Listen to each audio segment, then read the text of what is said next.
World menstruation day 2014 में रुक के भी आज भी हम मेंस्ट्रुएशन को एक टैबू मानते हैं। इसी टैबू को दूर करने के लिए और अवेयरनेस स्प्रेड करने के लिए 2014 यानी ठीक आज से 10 साल पहले इस कैंपेन को, इस अवेयरनेस प्रोग्राम को स्टार्ट किया गया था। तो आज हम लोग बात करेंगे on the occasion of world menstruation day. क्या है मेंस्ट्रुएशन, क्या क्या अवेयरनेस हमें लेनी ज़रूरी है, क्या क्या हाइजीन इन दिनों के दौरान हमें मेंटेन करना ज़रूरी है, क्यों हमें एजुकेशन देना बहुत ज़्यादा ज़रूरी है, क्यों हमें प्री मेनोपॉज या फिर पोस्ट मेनोपॉज, प्री मेनर्की, पोस्ट मेनर्की, इन सारी चीज़ों में बात करना ज़रूरी है, उस बारे में डिस्कस करेंगे। तो नमस्ते, आप सभी का दिल से स्वागत करती हूँ। Welcome back once again to my channel. मेरा चैनल का गोल है to promote a healthy lifestyle with the desi diet. So let's get started. तो क्या है मेनर्की, क्या है मेंस्ट्रुएशन? एक्चुअली हमारे जो टीन एज का वक्त है उससे पहले का जो वक्त है प्यूबर्टी, यानी जब हमारे औरतों के शरीर में बहुत सारे चेंजेस आना स्टार्ट होता है, बहुत सारे फिजियोलॉजिकल एंड साइकोलॉजिकल चेंजेस आना स्टार्ट होता है, जिसे हम प्यूबर्टी बोलते हैं, उसका एंड स्टेज को हम मेनर्की यानी मेंस्ट्रुएशन का पहला इनिशिएशन कहते हैं, जो ज़्यादातर एक एवरेज में 10 टू 14 ईयर्स के बीच में होता है। आजकल due to our hormonal changes ये बहुत पहले भी हो जा रहा है, 6 साल के बच्चे को भी हो जा रहा है। Unfortunately it's very sad. इन समय के दौरान हमें एक चाइल्ड काउंसलिंग की बहुत ज़्यादा ज़रूरी है, क्योंकि इस वक्त अगर हम पहले से एजुकेशन ना दें बच्चे को तो बच्चे डर जाते हैं। अचानक से ब्लड देख के उन्हें घबराहट सी महसूस होता है। बहुत सारे बच्चे तो एक ट्रॉमा में चले जाते हैं। उनको अचानक से जब कपड़ों में स्टेन लग जाता है तो हम उनको मजाक उड़ाते due to lack of awareness. तो I think we have to spread more awareness. हालांकि बहुत ज़्यादा पास्ट 10 ईयर्स में ये टैबू हटा है, लेकिन we have to work more on it. तो हम मेनर्की के बारे में बात कर रहे थे। जो इनिशिएशन प्रोसेस है यानी दी एंड ऑफ प्यूबर्टी, उसे हम मेनर्की कहते हैं, यानी दी इनिशिएशन ऑफ मेंस्ट्रुएशन। अब इस मेंस्ट्रुएशन खत्म होने का टाइम भी एक होता है जो 45 से 50 ईयर्स के बीच में खत्म होता है। बहुत सारे फिजियोलॉजिकल हार्मोनल चेंजेस तब हमारे बॉडी में दिखाई देता है, तो इसे हम मेनोपॉज बोलते हैं, जब हमारा रिप्रोडक्टिव एज लगभग खत्म हो जाता है।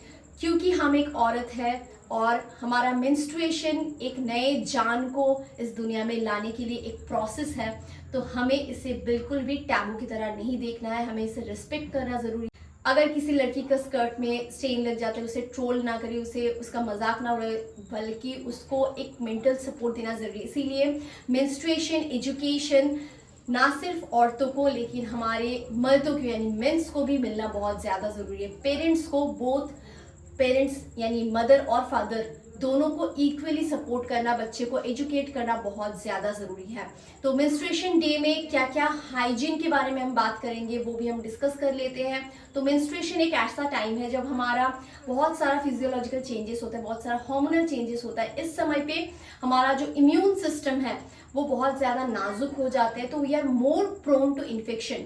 तो जब भी आप अपना मेंस्ट्रुएशन पैड, जो एक तो आप मेंस्ट्रुएशन में अपना पैड यूज़ कर सकते हैं, जैसे कि सैनिटरी पैड्स है, जिसे आप हर एक 3 से 4 घंटे में चेंज कर सकते हैं डिपेंडिंग ऑन योर फ्लो। किसी किसी का फ्लो 1 से 5 दिन भी होता है, किसी किसी का 7 दिन भी होता है। अगर उससे ज़्यादा हो रहा है, बहुत ज़्यादा हैवी फ्लो हो रहा है, स्टिंकी पीरियड्स है, तो दैट मीन्स आपको एक गायनोकोलॉजिस्ट से चेकअप करना बहुत ज़्यादा ज़रूरी है, क्योंकि एक अलार्म क्लॉक है कि आपको साइन दिया जा रहा है।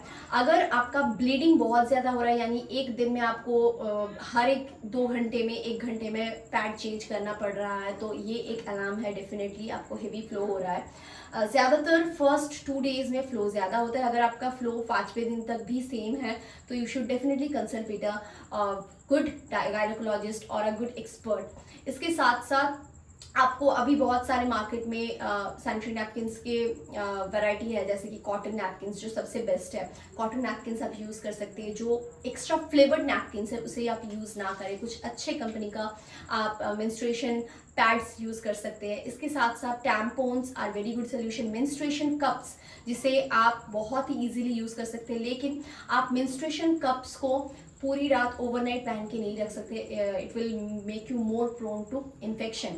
अच्छा, इसके साथ साथ इस समय पे कोई भी गीला कपड़ा जो लोग सैनिटरी नैपकिन्स मतलब अफोर्ड नहीं कर पाते, उनके लिए जो भी कपड़ा आप यूज़ करते हो तो वो गीला ना रहे। कपड़े को आपको बहुत ही अच्छे से फ्रेशली कॉटन का कपड़ा यूज़ करना है जो रैशेस ना क्रिएट करे, और इसको अच्छे से धो के सन ड्राई करके तभी यूज़ करना ज़रूरी है। आजकल भी सैड पार्ट एक बहुत ज़्यादा है कि जब हम थोड़े गांव तरफ जाते हैं, रूरल एरिया में जाते हैं, तो बहुत सारे बच्चियां, मैंने खुद देखा है अपने ग्रेजुएशन प्रोजेक्ट में जब मैंने मेंस्ट्रुएशन हाइजीन के ऊपर काम किया है, तो तब मैंने देखा है बहुत सारे स्टूडेंट्स ड्रॉप आउट कर जाते हैं इन दिनों स्कूल से क्योंकि उनका मेंस्ट्रुएशन हाइजीन प्रॉपर नहीं है। So I think we should educate more, we should spread more awareness for this thing. Menstruation जब हमारा होता है इस वक्त पे हम बहुत सारे टैबूज का इस्तेमाल करते हैं कि हम ये नहीं छूने दे सकते, वो नहीं छूने दे सकते। ऐसा नहीं करना चाहिए। इंस्टेड ऑफ दैट आज भी बहुत सारे स्टेट्स है, साउथ के स्टेट्स है, उड़ीसा के कुछ जगह है जहाँ पे सेलिब्रेट किया जाता है। कुछ ट्राइबल्स है जो आज भी मिनरकी को सेलिब्रेट करते हैं, यानी जो इनिशिएशन ऑफ द पीरियड्स को सेलिब्रेट करते हैं। तो हमें भी सेलिब्रेट करना ज़रूरी है, सबको, फैमिली के। इसे एक नॉर्मलाइज करना जरूरी है, जैसे कि हम खा रहे हैं, हम बाथरूम जा रहे हैं, हम कोई भी जैसे बाकी 5 नॉर्मल काम कर रहे हैं, वैसे ही मेंस्ट्रुएशन एक नॉर्मल चीज़ है। इसे हमें अवेयरनेस फैलाना बहुत ज़्यादा ज़रूरी है। ये हमारा एक सोशल रिस्पॉन्सिबिलिटी है जिसे हमें नहीं भूलना है।